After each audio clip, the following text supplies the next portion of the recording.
So the picture on the screen right now is a representation of what grief can be like for a lot of people. So we start off at like a baseline, the event happens, so often we think of grief as someone dying, so that event happens, we kind of dip down, we start to feel a little bit better for a bit, and then we usually take a bigger dip.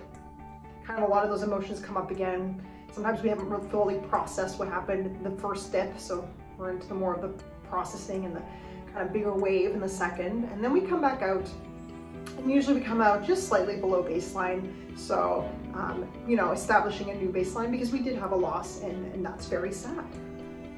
Now, when we think about grief, like I said, we often think about, you know, losing another person, and usually it's someone we're close to, someone we know pretty well, and it's very hard on us. Grief can also be about other things. So we have what's called disenfranchised grief.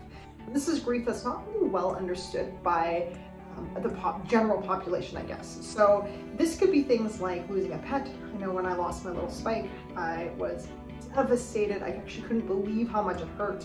There's actually a lot of evidence that shows losing a pet, especially one you're close to, is the same as losing a sibling. So kind of put that one in perspective. So that is a type of disenfranchised grief. Losing someone to suicide is a type of disenfranchised grief. The loss of a relationship, so marriage or someone you were with long term, the loss of a job, especially if you were at that job for a very long time. And most importantly for this channel, this blog, is of course illness grief, right? So the loss of the life that you had before you were sick. The loss maybe of the person you were, of some of the relationships you had, the things that you could do, right? All of this combines into illness grief. That's not really well understood. And it again kind of follows that similar cycle where we do come out of that grief, and it doesn't mean that we're not still sad about the loss. It just means that we're, you know, we can get through the grieving process. The really important thing to remember is that we can get through the grieving process. Some people can do this on their own, no problem. Other people do need support. And so that's why mental health counselors are available. I know I help a lot of people with grief.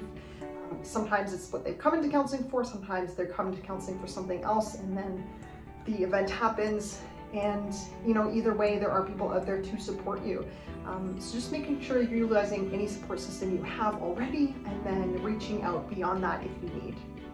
Everybody take care and keep making most of it.